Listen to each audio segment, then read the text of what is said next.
Selamlar arkadaşlar. Toyota Corolla Cross 2025 model arabamızı aldık.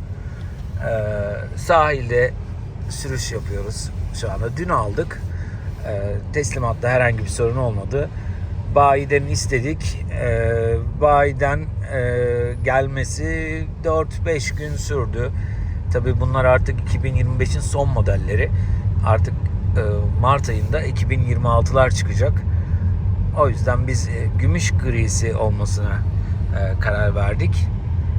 Ve kaplama ve PPF de yaptırdık. Bununla ilgili daha sonra video çekeceğim. Yani bunun faydaları, zararları, özellikle kir anlamında, çizik anlamında bayağı bir faydası oluyor. Şu an bir uyarı sesi geliyor. 30 kilometreymiş buranın hız limiti. Ondan dolayı bir uyarı geldi. İlk önce ne yaptık? CarPlay'imize bağladık ekranı. CarPlay sayesinde iPhone telefonlarda direkt navigasyonu Yandex veya Google Maps kullanabiliyoruz. Telefondan veya ekrandan direkt bu ayarları açabiliyoruz. Kolaylık oluyor. Telefondan da yapabilirsiniz aramanızı. Ekrandan da ekranın klavyesi açılıyor. Ekrandan da gideceğiniz yeri yazabilirsiniz arkadaşlar. Şu anda İlk dikkatimi çekenler, tabii ben 2011 yılında Peugeot almıştım. Vitesli düz manuel Peugeot. Ondan sonra ilk defa otomatik araç kullanıyorum. Ve şunu söyleyebilirim ki daha önce hiç otomatik araç kullanmayanlar için gerçekten yani inanılmaz bir konfor. Bunu söyleyebilirim. Tabii bir iki defa denemişliğim olmuştu otomatik araç. Fakat tabii onlar her yıl bunlar geliştiriliyor, bu otomatik vitesler falan. Özellikle ilk defa otomatik vites kullananlar için veyahut ilk defa sürücülüğe başlayanlar için inanılmaz kolay arkadaşlar. Manuel vitesi kullanmanın zorluğunu anlayacaksınız, ne kadar yorduğunu anlayacaksınız. Bu şekilde aracın pek çok özelliği var. Passion model bu. Passion paket, orta paket. Şimdi Corolla Cross'larda yani SUV diye geçiyor bunlar. Tabii evraklarda hatchback olarak geçiyor ama SUV kategorisinde yer alıyor. C sınıf SUV kategorisinde. Flame paketi var en düşük. Tabii Flame paketinde otomatik tavan açma, işte sunroof gibi özellikler yok.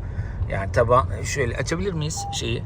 Şuradan düğmeye basarak bakın böyle açabiliyoruz. Tekrar kapatabiliriz veya açık kalsın.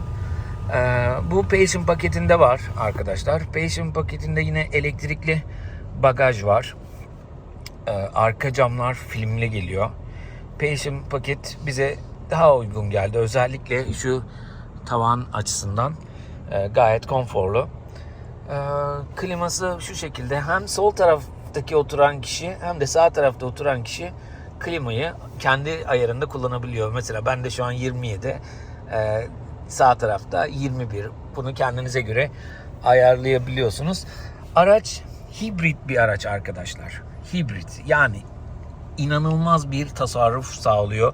Özellikle şehir içi kullanımında. Şehir içi kullanımında araç sıklıkla hibrite geçiyor. Elektrikle kendini şarj ediyor. Ve büyük bir tasarruf sağlıyor arkadaşlar. Bu arada Yandex'e bakıyorum. Ne kadar yolumuz kaldı. Evet. Bu açıdan gayet ergonomik, ekonomik bir araç arkadaşlar. Biz şu an sahil yolunda gidiyoruz. Özellikle bagaj performansını yakından deneyimlemek istiyoruz. Bagaj ne kadar geniş, arka koltuklar yatıyor. Yatınca şunu bir durduralım mı? Şu Yandex'e bir bakalım. Evet, düz gidelim. Aynı süre diyor zaten. Evet, dediğim gibi şöyle sahilde güzel bir yere çekip bagajımızı kontrol etmeyi düşünüyoruz. Deneyimlemek istiyoruz. Aracın birçok özelliği var arkadaşlar. Saymakla bitmez. Tabii ki bu videoları takip ederseniz ben kullandıkça ve faydalarını gördükçe umarım bunları size sonraki videolarda aktarmak istiyorum. Şu ana kadar ilk dikkatimi çekenlerden bahsediyorum. Mesela akşamları karanlık olduğunda otomatik olarak ışıkları yakıyor arkadaşlar. Veya bir köprü altından geçişte direkt ışıklar yanıyor. Bu otomatikte tutarsanız tabii siz bunu manuelde ayarlayabilirsiniz. Ayrıca eğer anahtarınız cebinizde ise kapıya dokunmanız halinde direkt araç açılıyor arkadaşlar. Otomatik bir şekilde. Şurada şu anahtarların olduğu yerde bir bölme var sol tarafında. Telefonunuzu şarj ediyor. Hemen yanında bir USB var. Tabii daha verimli, daha hızlı bir şekilde şarj etmesini istiyorsanız Type-C, daha doğrusu Type-C kablosuyla şarj da edebilirsiniz. Tabii arka kolçağında var. Şu an tam gösteremiyorum ama şurada arkada bir kolçak var. Kolçağın içinde de 12 voltluk bir enerji çıkışı var arkadaşlar. Gayet pratik. Evet, şu an ortalama yakıt tüketimimize bakalım. Tabii ama ben kız arkadaşımın yoğun bir şekilde aracı öğrenmesini istiyorum. Onun da elektrikli, daha doğrusu hibrit araçlarda ve otomatik araçlarda tecrübesi sınırlı. O çok yoğun kullandı. 2 saat falan kullandı. Daha dün aldık aracı. Şu anda şehir içi 5.5 görünüyor. Ama biz internette gördüğümüz, YouTube videolarında gördüğümüz 2.8'e kadar düşüyor bu miktar. Muhtemelen ben kullandıkça da bu oran düşecektir. Dediğim gibi büyük bir tasarruf sağlıyor arkadaşlar. Bunun tek dezavantajı olarak söylüyorlar. 1.8 motor olması. 1.8 motor olması da haliyle vergiyi arttırıyor. Vergi yükünü arttırıyor. Fakat dediğim gibi bu tasarrufla özellikle hibritli kullanarak, yani elektrikli kullanarak, ki şurada bir EV modu var. Ev yazıyor Türkçe olarak. Oldukça faydalı. Aracın yedek bir stepnesi var. Bu stepneye tabii yolda lastik patlaması halinde en yakın lastikçiye gidene kadar bu stepneyi kullanabiliyorsunuz ve stepnenin yanında da böyle kriko filan temel yardım malzemeleri var. Trafik yardım setleri filan veriyorlar arkadaşlar. Bu gördüğünüz menü değiştirilebiliyor arkadaşlar. Şu anda bu istatistikler var. Fakat siz bunu kendi sürüş konforunuza göre, kendi sürüş stilinize göre bunları değiştirebiliyorsunuz. Menüdeki mesela şu anda Eco modu, Power modu filan gösteriyor. Hız baremi filan var. Siz bunu değiştirebiliyorsunuz. Arabanın 3 farklı modu var arkadaşlar. Bir normal sürüş, bir ekonomi sürüşü, bir de spor sürüşü. Ben yeni başlayanlarda normal sürüşü önce deneyimlemelerini tavsiye ediyorum. Yani daha sonra tabii eko ve spor modlarını da kullanabilirsiniz. Aracı aldıktan sonra ilk 1000 ila 4000 kilometrede eğer bayiden aldıysanız bir kontrole çağırıyorlar arkadaşlar. Bir kontrol yapıyorlar.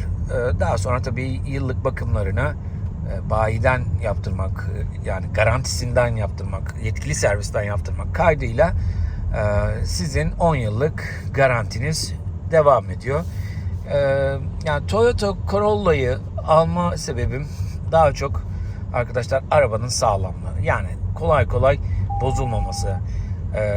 Zaten araştırırsanız dünyada en çok satan otomobil modeli Toyota arkadaşlar. Son 30 yılda bu şekilde tüm istatistikler bunu gösteriyor. Hatta abartılı yorumlar var ki abartılı da değil bence.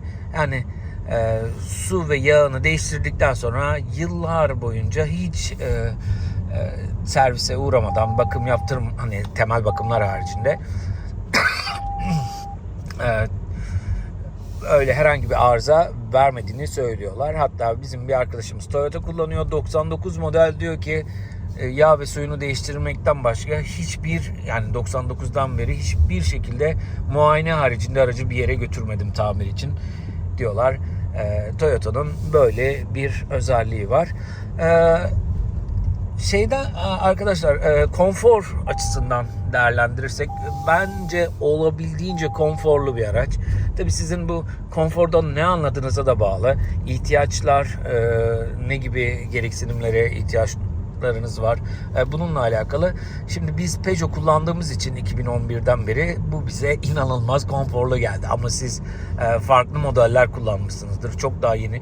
Onların kıyaslamasını artık siz test sürüşlerinde yapabilirsiniz. Yani bayilerin showroomları oluyor. Test sürüşü yapabiliyorsunuz araçla ilgili. Orada gerekli kıyaslamayı yapabilirsiniz. Ama dediğim gibi 2011 yani yaklaşık 13-14 senelik bir Peugeot deneyiminden sonra bu bize gerçekten konforu direkt bize veriyor. Gayet rahat sürüşü. Şu anda bakın 5.5'ti.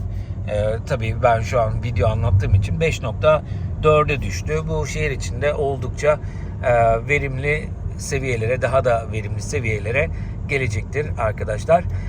Videoları takip edin arkadaşlar. Ben zamanla Corolla Cross deneyimimle ilgili başka bilgiler aktarmaya devam edeceğim. Abone olursanız sevinirim. Hoşça kalın.